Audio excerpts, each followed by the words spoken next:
नमस्कार, पहाड़ की खबरें आप देख रहे हैं अपना उत्तराखंड में। और आइए सबसे पहले आपको बताते हैं, नगर से आ रही बड़ी 2 लोगों की मौके पर मौत हो गई। डंपर ड्राइवर गाड़ी छोड़कर मौके से फरार हो गया है।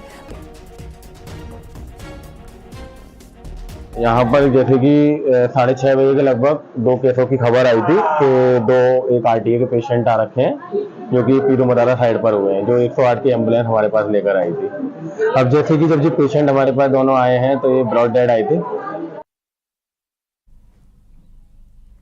रामनगर की बात खबर ऋषिकेश से, जहां पर कोडियाला के पास देर रात एक बेकाबू ट्रक खाई में जा गिरा, जिसमें 3 लोग गंभीर रूप से घायल हो गए। सूचना पर पहुंची एसडीआरएफ की टीम ने तीनों घायलों का रेस्क्यू करके अस्पताल में भर्ती कराया। इलाज इनका जारी है।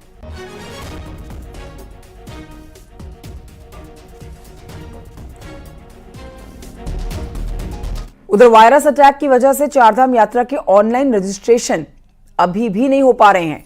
ऋषिकेश के ट्रांजिट कैंप में तीर्थयात्रियों की भारी भीड़ उमड़ रखी है।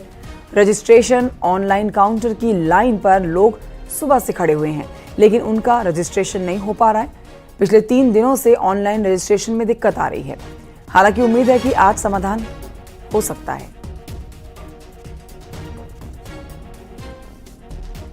यात्रा पर्ची हमको नहीं मिल रहा है सुविधा में। क्या बोल रहे हैं लोग?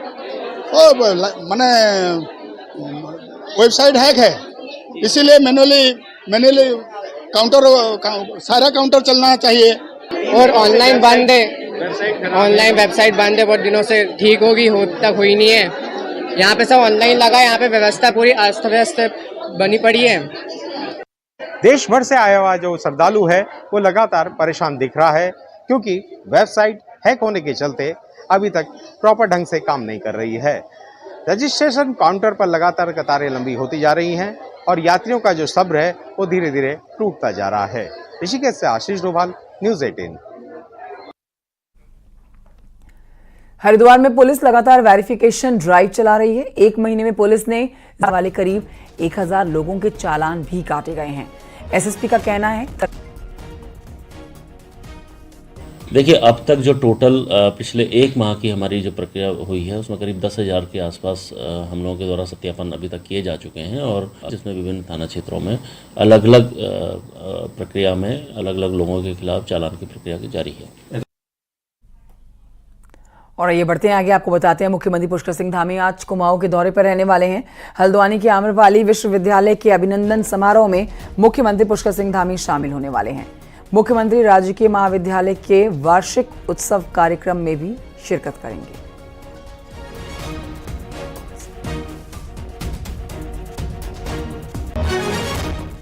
सीएम धामी ने रविवार यानी कि कल अगस्त मुनि में 195 करोड़ की योजनाओं का लोकार्पण शिलान्यास किया। साथ ही 25 बड़ी घोषणाएं करके एक तरह से केदारनाथ उपचुनाव का बिगुल फूंक दिया है। साथ ही विपक्ष पर भी जमकर हमला बोला। देखिए रिपोर्ट।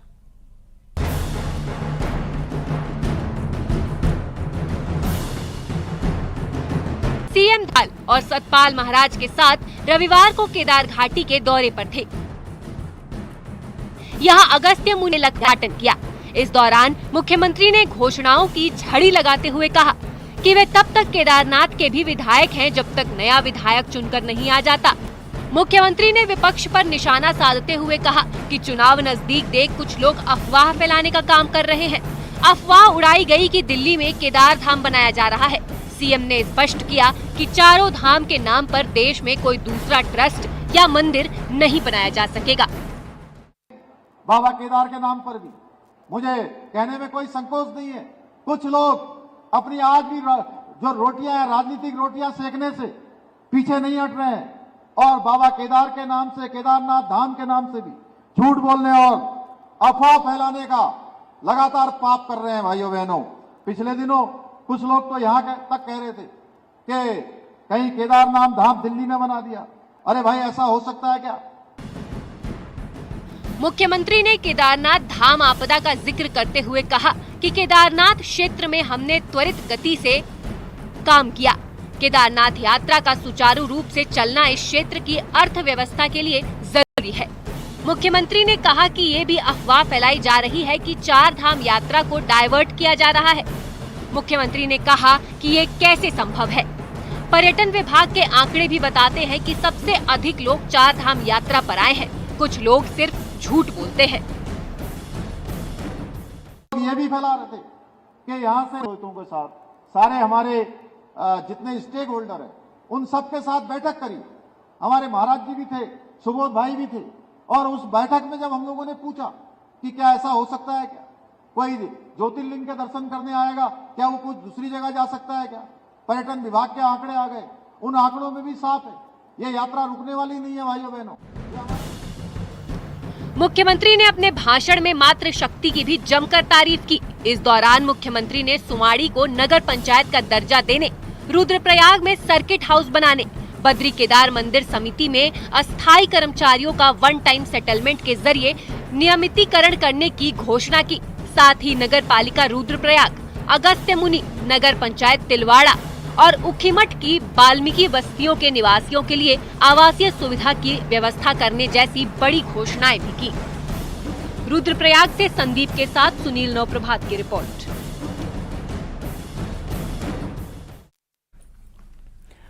और ये बढ़ते हैं आगे, देहरादून की खबर आपको बताते हैं, जहां बीजेपी प्रदेश प्रभारी दुष्यंत गौतम के दौरे से बीजेपी कार्यकर्ताओं को सरकार में जल्द दायित्व मिलने की सुगबुगाहट तेज है। कल शाम सीएम धामी के साथ हुई संगठन की मीटिंग, जिसमें प्रदेश प्रभारी, प्रदेश अध्यक्ष, संगठन महामंत्री मौजूद थे। सोर्सेज के हवाले से जो जानकारी आ रही है, मीटिंग में केदारनाथ उपचुनाव और कार्यकर्ताओं को सरकार में दायित्वों के बंटवारे पर भी चर्चा हुई है। बड़ी जिम्मेदारी मिलना तय है, क्योंकि चर्चा इस मसले पर की जाती है।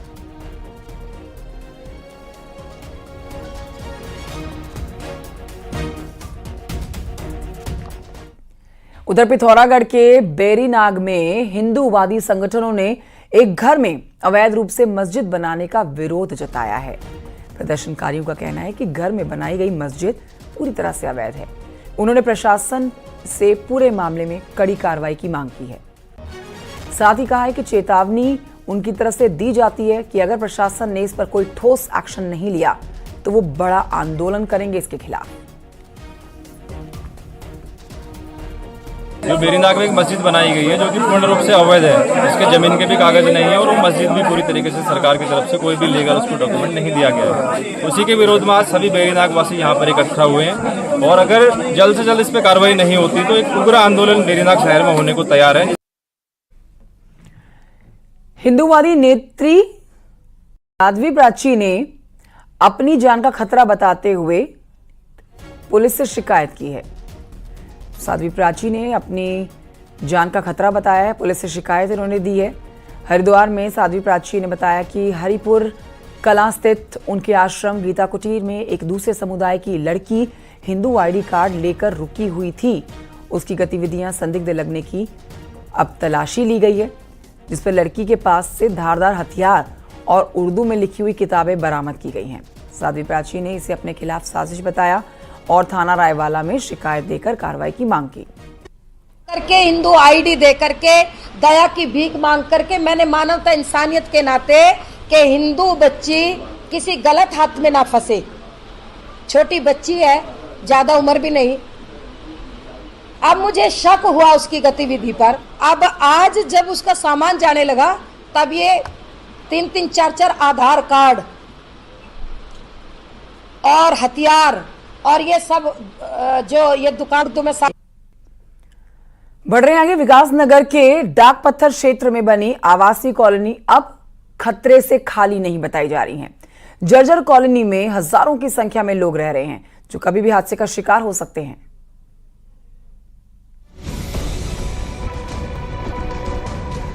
विकासनगर के डाक पत्थर क्षेत्र में बनी आवासीय कॉलोनी बेहद जर्जर हालत में है। सिंचाई विभाग और जल विद्युत निगम की तकरीबन 60 साल पहले बनी ये बिल्डिंग पर धराशायी होने का खतरा है, लेकिन उसके बाद भी इन खस्ता हाल घरों में फेंका जाएगा। इस तरीके से हम अपने बाल बच्चे लेके कहाँ जाएंगे सर? यहाँ पर कहीं कुछ बनाने के लिए हम क्या कर सकते हैं सर? वैसे तो हम डर के साये में तो जी रहे हैं, है ना। डर तो बच्चे हमारी मदद कर दी जाए तो अच्छी बात है। अगर आप हटा रहे हो तो आप उसकी व्यवस्था हुआ था बाकायदा। हमने अनाउंसमेंट में सुना था कि क्या बोलते हैं कि यहाँ से कॉलोनी उजड़ेगी, यहाँ पे जो अवैध कब्जे हैं उन्हें हटाया जाएगा। जो मतलब ऐसे जॉब से रह रहे हैं उनको मतलब कमरा देंगे नहीं देंगे पता नहीं। आई डोंट थिंक सो कि वो देंगे। विभाग ने कई घरों पर लाल निशान भी लगाए हैं। इसके साथ ही लोगों को घरों को खाली करने के नोटिस भी दिए गए हैं। उसके बाद भी लोग रह रहे हैं। वहीं विभाग जल्द बिल्डिंग को खाली करवाने का दावा कर रहा है। देखिए, हमने सर्वे किया है अभी और उसके अनुसार हमने कुछ चिन्हित करे हैं भवन। तो चिन्हीकरण के बाद हमने नोटिस जारी किए हैं। नोटिस जारी करने के बाद हम उनको खाली करवाएंगे। उसके बाद फिर उनके आगे की कार्रवाई की जाएगी। जो भी निरीक्षण आख्या है उसके अनुसार कार्रवाई की। अधिकारी जल्द ही जर्जर घरों को खाली करवाने की बात कर रहे हैं, लेकिन भारी संख्या में रह रहे लोगों को हटाना किसी चुनौती से कम नहीं होगा। अब देखना होगा कि विभाग कब तक घरों को खाली करा पाता है। न्यूज़ 18 के लिए विकासनगर से कुलदीप चौहान की रिपोर्ट।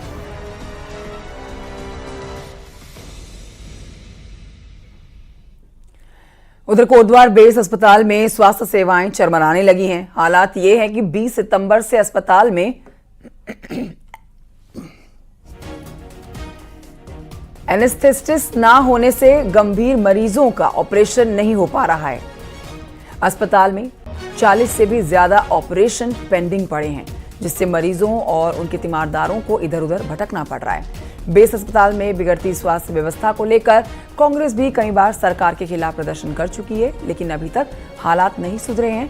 इसके साथ ही अस्पताल में मेडिकल स्टाफ की भी कमी है, जिसके चलते मरीजों को अक्सर परेशानी झेलनी पड़ती है। स्वास्थ्य सेवाओं की बदहाली से कांग्रेस सरकार पर हमलावर है। पूरी सुविधाओं से लैस है। MRI की मशीन है, CT स्कैन की मशीन है, एक्सरे मशीन है, लिथोट्रिप्सी मशीन है। कोई भी आज ठीक तरह से काम नहीं कर रहा है। और आज हालात ये हैं कि पूरा सिस्टम का फेलियर हो रखा है। आज मैं गवर्नमेंट हॉस्पिटल में ना कोई डॉक्टर्स हैं। निश्चय तक जो सबसे बड़ा काम जो सर्जन के द्वारा जो ऑपरेशन होता है, बिना निश्चय तक नहीं हो सकता। और निश्चय तक रिटायर हुए 3 महीने हो गए।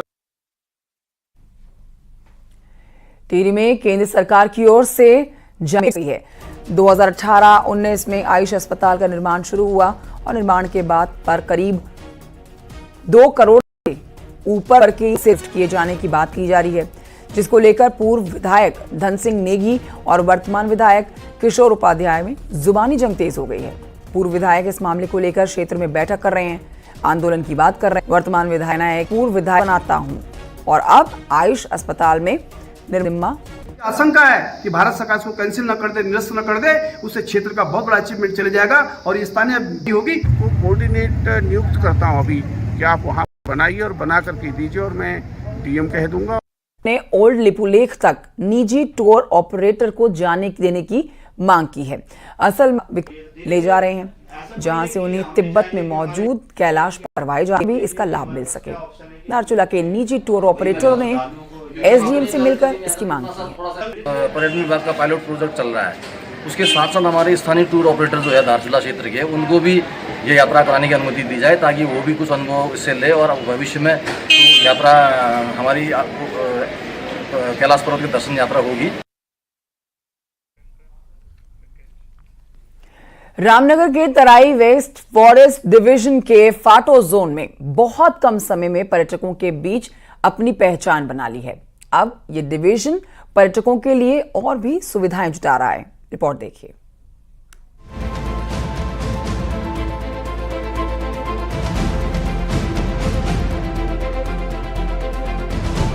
रामपुर यूं तो कॉर्बेट नेशनल पार्क के लिए प्रसिद्ध है, जिसके चलते यहाँ हर साल लाखों सैलानी वन्य जीव के दीदार के लिए पहुँचते हैं। लेकिन कॉर्बेट में लिमिटेड लोगों को ही एंट्री मिल पाती है। इसको देखते हुए यहाँ अन्य फॉरेस्ट डिवीजन ने भी अपने टूरिज्म जोन शुरू कर दिए हैं, जिसमें फोटो टूरिज्म जोन ने अपनी अलग पहचान बना ली है। यहाँ की वाइल्ड लाइफ ने पर्यटकों को अपना मुरीद बना लिया है। अभी तक हम काफ़ी सारा वाइल्ड लाइफ देख चुके हैं। कॉमन वाइल्ड लाइफ, डियर्स और वाइल्ड बोर और पिकॉक्स वगैरह देख चुके हैं और टाइगर के लिए ट्राई कर रहे हैं। वो हमें यहाँ पे अब तक हिरन दिखे हैं बहुत सारे, और हमने यहाँ पे मॉनिटर लिजर्ड देखी थी अभी और हिरन देख लिए। तो ये किस तरह का लगा आपको? यहाँ का जो लैंडस्केप है वो किस तरह का? बहुत सुंदर है, यहाँ पे बहुत सारे पेड़, वो सब हरियाली है, तो फिर यहाँ पे आके बहुत अच्छा लग रहा है। दिसंबर 2021 से शुरू हुआ फोटो जोन सैलानियों के बीच काफी लोकप्रिय है। पर्यटकों के बीच इस जोन की बढ़ती डिमांड देख वन विभाग ने यहाँ नाइट स्टे के लिए भी 2 ट्री हाउस और बनाने के साथ ही यहाँ 5 हॉट भी बनाए गए हैं। वहीं ब्रिटिश कालीन बंगले समेत यहाँ पर्यटकों के रहने के लिए अभी 14 कमरे मौजूद हैं। डीएफओ की यदि माने तो यहाँ 10 टेंट हाउस लगने के साथ ही 3 हट्स को जंगल में बनाने की योजना है। ये व्यवस्था हो गई है। अभी आने वाले जो समय है इस सीजन में हमारा प्लान ये है कि वहाँ पे हम कुछ टेंट अकोमोडेशन की भी व्यवस्था करेंगे और 1 या 2 हट ऐसी बनाएंगे जो आइसोलेटेड हट होंगी और वो उसके जो हमारा रेस्ट हाउस है उसके बैक साइड में एक जंगल का पैच है उसके अंदर रखने का प्लान है। बांधों के लिए मशहूर कॉर्बेट के पास का ये पर्यटन जोन भी किसी मामले में कॉर्बेट से 19 नहीं है। ऐसे में बढ़ती लोकप्रियता से पर्यटक कारोबारियों के साथ ही स्थानीय लोगों के चेहरे भी खिले हुए हैं। न्यूज़ 18 के लिए रामनगर से गोविंद पाटनी की रिपोर्ट।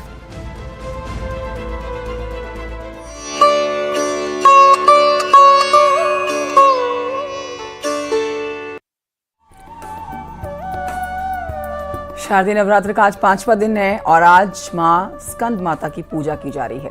सुबह से ही देवी मंदिरों में श्रद्धालुओं का तांता लगा हुआ है। हजारों की तादाद में माता के दर्शन करने के लिए भक्त मंदिरों तक जयकारे के साथ पहुंच रहे हैं। पुराणों के अनुसार भगवान स्कंद की माता होने के कारण उन्हें स्कंद माता के नाम से जाना जाता है।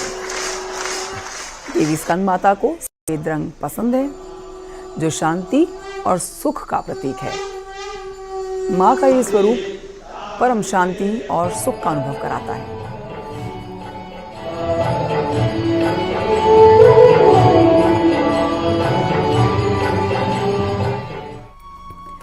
अल्मोड़ा की बात करेंगे जहां पर अष्ट भैरव और 9 दुर्गा की नगरी के नाम से अल्मोड़ा को जाना जाता है। नवरात्रि में 9 स्थानों पर दुर्गा के पंडाल लगे हैं और आधा दर्जन जगहों पर रामलीला का मंचन हो रहा है, जिससे पूरा माहौल भक्तिमय हो गया है। पूरे नगर में मां के जयकारों के बीच स्थानीय लोग ही नहीं पर्यटक भी भक्ति में डूबे हुए नजर आए। इसके साथ ही रावण परिवार के पुतलों का बनाने का काम भी अब शुरू किया जा चुका है।